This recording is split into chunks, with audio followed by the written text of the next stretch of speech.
से हम हेल्पलेस नहीं महसूस कर सकते। हमें पता है कि क्या हुआ है। ड्राइवर और कैमरामैन की गिरफ्तारी जो है वो गैरकानूनी थी।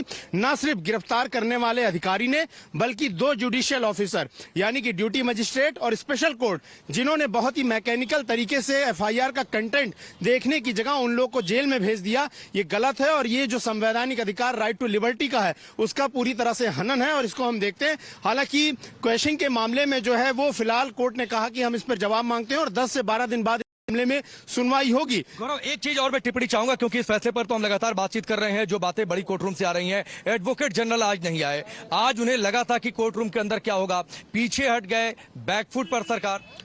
बिल्कुल, आज सुबह के वक्त जो है एडवोकेट जनरल दिखाई जरूर दिए थे, लेकिन वो उसके बाद नहीं दिखाई दिए, क्योंकि यहां पर जिस तरह की फटकार लगने वाली थी उस बात का अंदेशा जो है पंजाब सरकार के सबसे बड़े वकील को था और वो जानते थे कि ये फटकार लगेगी। और कोर्ट बहुत सारी चीजों को जानता था। कोर्ट ने कहा कि अभी हम उस जो पूरी एफआईआर हुई है उसके हम नेचर पर नहीं जा रहे हैं, लेकिन हम जानते हैं। लेकिन बड़ी बात यहां है कि हमें सबसे पहले प्राथमिकता उनको जमानत देने की है और ड्राइवर और कैमरामैन जिनको इल्लीगल तरीके से रखा गया ये बहुत गलत है। और कोर्ट ने ये भी कहा है कि अब हम इस बात को तय करेंगे कि एक पत्रकार जो कवरेज के लिए आता है वो उसको संविधान के अनुच्छेद। और बड़ी बात दिनेश जी, मैं एक और आखिरी टिप्पणी, ये भी बात उठी है अभिव्यक्ति की स्वतंत्रता, क्योंकि देखिए हल्कों में राजनेता बार बार मीडिया की स्वतंत्रता, अभिव्यक्ति की स्वतंत्रता की बातचीत करते हैं। कल भी इस बात पर मामला उठा था, इस पर भी टिप्पणी की गई है। गौरव, बिल्कुल की गई है। कोर्ट ने कहा है कि हम चाहेंगे कि पंजाब सरकार और सभी मिलकर इस बात को लेकर जवाब दाखिल करें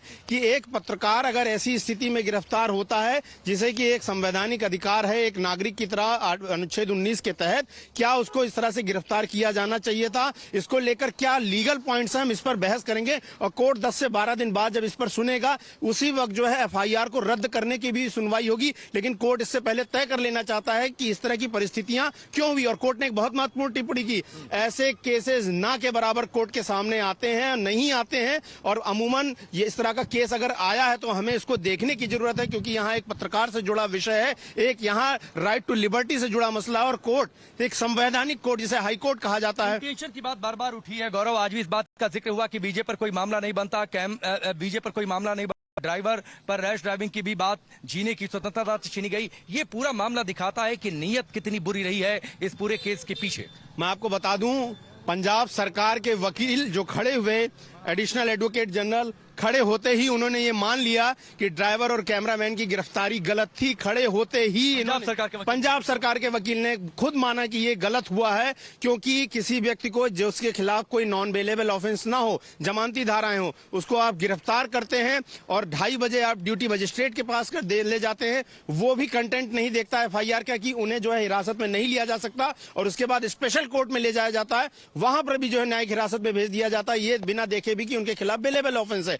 पंजाब सरकार के वकील ने तुरंत ये गलती मानी, जज ने पॉइंट आउट किया और तुरंत मानी। ये दिखाता है कि किस तरीके से सत्ता का दुरुपयोग, पुलिस का दुरुपयोग, लोकल जुडिशरी का दुरुपयोग जो है यहां पर किया गया है। कोर्ट ने साफ साफ कहा है कि 2 जुडिशियल ऑफिसर। एक बात और फिर मैं दिनेश जी को दूंगा, क्या हम मान लें एडवोकेट जनरल का जज के सामने नहीं उपलब्ध होना कि वो मान रहे थे कि पूरी तरीके से वो कुतर्क रख रहे थे, सरकार भी मान गई कि इंटेंशन शायद बुरा था, इसीलिए अपने सबसे बड़े वकील को जिसको मोर्चे पर लगा रखा था उसे पीछे हटा दिया। दूसरी बात है कि हम बार बार कह रहे हैं कि साहब आपकी नीयत बुरी है, तो ड्राइवर और कैमरामैन की गिरफ्तारी गलत है, क्या ये मान लेना ये साफ नहीं साबित एक तरीके से स्वीकार नहीं कर। आज का जो सुनवाई थी उसके जो अहम बिंदु थे, कई बार सरकार को घेरते हुए नजर आए जज, उसके बारे में बताइए। जो आज जो मैटर हमारा ये लास्ट हियरिंग के बाद आज लगा था, जिसमें हमने जो ड्राइवर और कैमरामैन थे पिटीशन नंबर 2 और 3 उसके बारे में हमने पॉइंट आउट किया और उसमें हमने एफआईआर के अंदर सारे कंटेंट्स पढ़ के कोर्ट को बताया कि कितना इनजस्टिस और पर्सनल लिबर्टी पे इन 2 लोगों के पे इफेक्ट हुए राइट्स, कि अगर सारी बात को मान भी लिया जाए तो एट दी मोस्ट जो ड्राइवर के खिलाफ ऑफेंस बनते हैं वो सारे ऑफेंस बेलेबल हैं, और जो कैमरामैन के खिलाफ जो उन्होंने एलिगेशन लगाए हैं और जो ऑफेंस जिस ऑफेंस में एफआईआर दर्ज की है उसमें ना तो वो offence rash and negligent driving का बनता है, ना ही SC ST का एलिगेशन है। जो स्टेट ने भी अपना रिप्लाई डाला है कोर्ट के अंदर, उसके अंदर भी वो वर्चुअली एडमिट कर रहे हैं। और एक जो बेलेबल ऑफेंस में किसी को अंदर रखना, अरेस्ट करना विदाउट गिविंग हिम राइट कि वो बेल बॉन्ड भर सके, तो ये इलीगल कस्टडी का मामला है, which is a larger issue. हमारी आर्गुमेंट सुनने के बाद जज ने पंजाब सरकार को ये पुट अक्रॉस किया कि आपका इन्वेस्टिगेशन ऑफिसर ने क्या उनको बेल बॉन्ड फर्निश करने की opportunity the. The reply which came from the state of Punjab was कि ये जुडिशियल हमने कस्टडी में भेजा, पहले ड्यूटी मजिस्ट्रेट के पेश किया, उसने जुडिशियल कस्टडी में भेजा, फिर स्पेशल जज ने भी इसको जुडिशियल कस्टडी में भेजा। देन द जज ने ऑब्जर्व किया कि अगर आपके इन्वेस्टिगेशन ऑफिसर ने नहीं किया और 2 जुडिशियल ऑफिसर्स में नहीं ये नोटिस किया, then it is a grave injustice. और ये बड़ा लार्जर इशू है कि एक बेलेबल ऑफेंस के अंदर एक कैमरामैन और ड्राइवर को रखना, आज तक इलीगल कस्टडी में, जो बेल एंटाइटल्ड उसी दिन थे जिस दिन अरेस्ट किया हुआ। तो इस लार्जर इशू में कुछ ना कुछ कहीं ना कहीं गड़बड़ हुई है और उस लार्जर इशू को मैं इसी पिटीशन के अंदर कोर्ट ने कहा है कि हम एग्जामिन करेंगे कि इस तरह की negligence at the part of the investigation officer and thereafter 2 judicial officers के बारे में क्यों हुई। और उसमें काफी लंबा चौड़ा और पर्सनल लिबर्टी का मामला है। और उन्होंने कहा कि वंस ऐसे अक्यूज अगर हाई कोर्ट में आता है तो कोर्ट को का एवरी राइट है कि ये जो इलीगलिटी और बिल्कुल गलत अरेस्ट हुई है उस पर इंटरफियर करे और इमीडिएटली इन लोगों को रिलीज किया जाए। काफी डिटेल ऑर्डर पास करके उन्होंने ये दोनों की इंटरिम बेल की है और बाकी जो मामला मेन मामला है उसके क्वेश्चन के ऊपर स्टेट ने दोबारा से कहा है कि हम डिटेल रिप्लाई फाइल करेंगे। उसके लिए डेट 22 मई रखी है।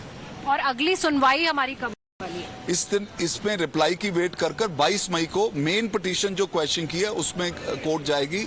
और कोर्ट ने दोनों लॉयर्स को ये भी कहा है कि ये जो क्वेश्चन है ये बार बार रिपीटेड होता है, specially in reference of media people, जहां पर मीडिया के लोगों को इस तरह से अरेस्ट किया जाएगा, उसका भी क्वेश्चन फ्रेम करके कि कॉन्स्टिट्यूशनल पावर के अंदर हाई कोर्ट किस एक्सटेंट तक ऐसे मामलों में जहां पर media 4th pillar of the democracy है वो इफेक्ट होते हैं, अगर राइट, क्या हाई कोर्ट और इंटरफियर कर सकती है और अगर इंटरफियर करे तो वो किस एक्सटेंट तक करे। तो इसका मतलब ये एक बड़ी जीत होगी, इसको एक नजीर की तरह मान लिया गया, फ्रेम जो गाइडलाइंस है उनको फ्रेम करने की बात करें। इसमें बिल्कुल वो सारे इश्यूज में कि हाई कोर्ट के नोटिस में अगर कोई भी आ जाए ये इशू कि जिसमें टोटल इलीगल कस्टडी है और इस तरह के अगर केस दर्ज होता है तो वो स्कोप भी इसी पिटीशन के अंदर कोर्ट ने अपनी डिजायरेबिलिटी की है कि हम इसमें एग्जामिन करेंगे। और ये भी कहा गया बार बार कि गलत तरीके से अरेस्ट किया गया, गलत तरीके कोर्ट ने ऑब्जर्व किया कि ये सारा जो अरेस्ट का मामला है अपेरेंटली मैकेनिकल मैनर से किया गया है। और बार बार कोर्ट ने पिटीशन नंबर 2 और 3 के बारे में तो बहुत ऑब्जर्वेशन की है, डिटेल ऑर्डर में उसको ऑब्जर्व किया, फाइंडिंग दी है कि ये सारा प्रोसेस ऑफ अरेस्ट ऑफ 2 और 3 तो बिल्कुल मैकेनिकल मैनर से किया है। और उसके बाद उनको जुडिशियल कस्टडी में भेजना और उसमें और सबसे बड़ा पर्सनल लिबर्टी का मामला आर्टिकल 21 और जो प्रेस आर्टिकल 19(1)(g) के अंदर भी प्रेस के पर्टिकुलरली ये सारे क्वेश्चन कोर्ट फ्रेम करेगी। और इसी पिटीशन के अंदर उनके rights and right of liberty of a person like this and in person relation to the media people, ये पर्टिकुलरली कोर्ट ने डिजायर किया कि इसी पिटीशन में हम आंसर करेंगे। तो अब जो हमारे सहयोगी हैं मृत्युंजय और परमिंदर, उनको इंटरिम बेल दे दी गई है, अब कब तक वो इमीडिएटली अभी सर्टिफाइड कॉपी हम कोर्ट ने कहा है कि यहाँ से लेकर डायरेक्शन दी है, आज ही चांसेस हैं, अभी हम कॉपी लेके वहां पर जाके बेल बॉन्ड भर के आज ही हम कोशिश कि दोनों को रिलीज किया जाए। तो ये पंजाब सरकार के लिए और जो पुलिस है पंजाब की उसके लिए बड़े सवाल खड़े बहुत बड़ा सवाल खड़ा किया है, क्योंकि उनको पता था कि जो allegation at the most petition number 1 के वो तो है ही फॉल्स। और सो मच सो हमने कोर्ट को ये भी बताया कि उन्होंने एक अमेंडेड प्रोविजन के अंदर सेक्शन 3(x) लगाया है जो 2016 में अमेंड हो चुका है। दैट शोज कि कितना नॉन एप्लीकेशन ऑफ माइंड है। सेक्शन 4 लगा दिया जो पब्लिक सर्वेंट्स के हैं, media can not be a public servant, तो वो सेक्शन 4 लगा रखा है। और एक लड़की जो यूपी से आती है और उसको कहा जाता है कि उसने कास्ट रिमार्क्स कर दिए, लॉ बड़ा वेल सेटल्ड है कि उसको पता होना चाहिए कि ये पर्टिकुलर कास्ट के हैं, only then you can register the FIR.